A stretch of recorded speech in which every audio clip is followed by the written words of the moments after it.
നിങ്ങളുടെ ഫേവറേറ്റ് സീരിയലുകൾ ടിവിയിൽ വരുന്നതിന് മുൻപേ സൺ നെക്സ്റ്റ് ആപ്പിൽ കാണാം. ഇനി എല്ലാവർക്കും മുൻപേ കാണൂ. ഇപ്പോൾ തന്നെ സൺ നെക്സ്റ്റ് ആപ്പ് ഡൗൺലോഡ് ചെയ്ത് സബ്സ്ക്രൈബ് ചെയ്യൂ.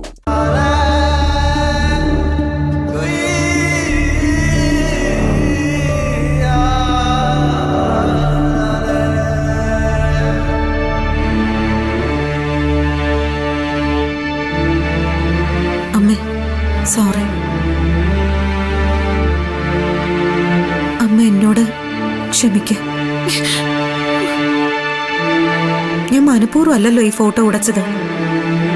ആ പൊതി അഴിച്ചു കൊടുക്കാന്ന് പറഞ്ഞ് ഞാൻ ചോദിച്ചപ്പോ വസുന്ധരാന്റിക്ക് അത് വിട്ടു തന്നാൽ എന്തായിരുന്നു കുഴപ്പം?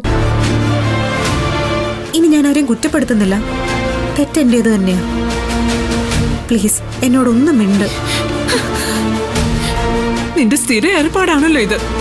ചെയ്യേണ്ടതൊക്കെ ചെയ്തു വെക്കും, എന്നിട്ട് വന്ന് ക്ഷമ പറയും. എല്ലാ തവണയും ഞാൻ ക്ഷമിക്കുന്നതുകൊണ്ടാണല്ലോ ഇങ്ങനെ ആവർത്തിക്കുന്നത്.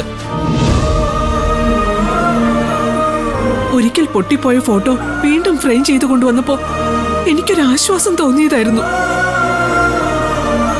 അപശകുനങ്ങളൊക്കെ ഇതോടെ ഒഴിഞ്ഞു പോകുമെന്ന് ചിന്തിച്ചതാ. പക്ഷെ അത് നീയായിട്ട് തന്നെ ഇല്ലാതാക്കി. എന്ത് സാധിക്കാനായിരുന്നു നീ വേഗം ഓടി വന്ന് വസുന്ധരയുടെ കയ്യിൽ നിന്ന് ഫോട്ടോ പിടിച്ചു വാങ്ങാൻ നോക്കിയത്? ഇത് പൊട്ടിച്ചപ്പോ സമാധാനായോ നിനക്ക്? വസു പറഞ്ഞത് സത്യോ? ഞാൻ എന്റെ മോനുമായി ഒരു ഫോട്ടോയിൽ പോലും ഒരുമിച്ചിരുന്ന് സന്തോഷിക്കുന്നത് നിനക്ക് ഇഷ്ടമല്ല. അങ്ങനെയൊന്നും പറയില്ലേ അമ്മ. കൊറേ നാളായി ഞാൻ നിന്നെ ശ്രദ്ധിക്കുക. പഴയതുപോലെയൊന്നും അല്ല നീ. എനിക്ക് ദോഷം വരുന്ന കാര്യങ്ങളല്ലാതെ ഇപ്പൊ നീ ഒന്നും ചെയ്യാറില്ല.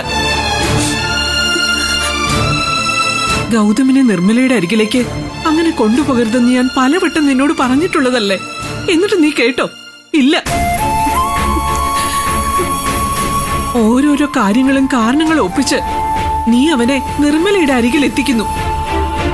അവളെ ചികിത്സിപ്പിക്കാനുള്ള ഏർപ്പാടുകൾ ചെയ്യുന്നു. നിന്റെ ഉദ്ദേശം വേറെ. എങ്ങനെയെങ്കിലും നിർമ്മലയാണ് പെറ്റമ്മയെന്ന് നിനക്ക് ഗൗതമിനെ അറിയിക്കണം. സത്യമല്ലേ ഞാൻ പറഞ്ഞത്? ഗൗതം എല്ലാം അറിഞ്ഞു കഴിഞ്ഞു എന്നുള്ള സത്യം ഈ പാവത്തിന് അറിയില്ലല്ലോ ഭഗവാന്.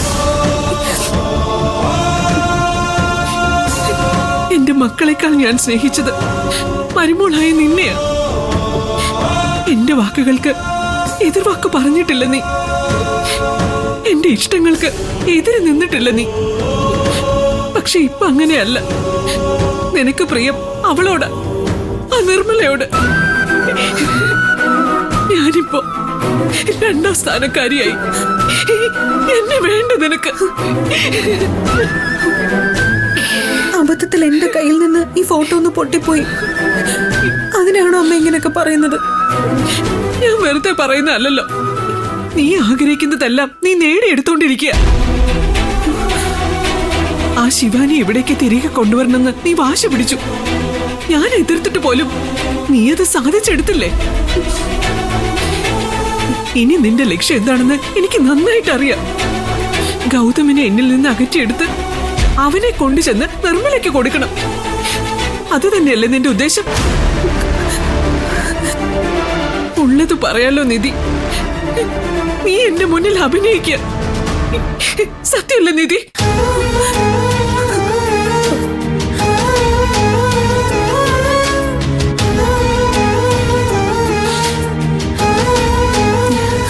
എന്താണ് അമ്മായിയമ്മയ്ക്കും മരുമോൾക്കിടയില് എന്തോ ഒരു പ്രശ്നം? കാര്യങ്ങളൊക്കെ ഇവള് പറഞ്ഞു കാണുമല്ലോ നിന്നോട്. ഫ്രെയിം ചെയ്തു കൊണ്ടുവന്ന ഈ ഫോട്ടോ ഇവളായിട്ട് നിലത്തിട്ട് പൊട്ടിച്ചു. അമ്മേ, ഇത് മനഃപൂർവ്വം ചെയ്തതല്ലോ, ഒരു അബദ്ധത്തിൽ പറ്റിപ്പോയതല്ലേ? ആ, തെറ്റെന്റെ ഭാഗത്താ. ഫോട്ടോ ഫ്രെയിം ചെയ്തത് കൊണ്ടുവന്നിട്ടുണ്ട്. നീ പോയി അത് വാങ്ങിച്ചു നോക്കാൻ ഞാനാ നിധിയെ വിളിച്ചു പറഞ്ഞത്. എന്തായാലും പറ്റിപ്പോയി. ഈ ഫോട്ടോയ്ക്ക് അമ്മ എത്രത്തോളം വില കൊടുക്കുന്നുണ്ടെന്ന് എനിക്ക് നന്നായിട്ട് അറിയാം. വിഷമിക്കണ്ട.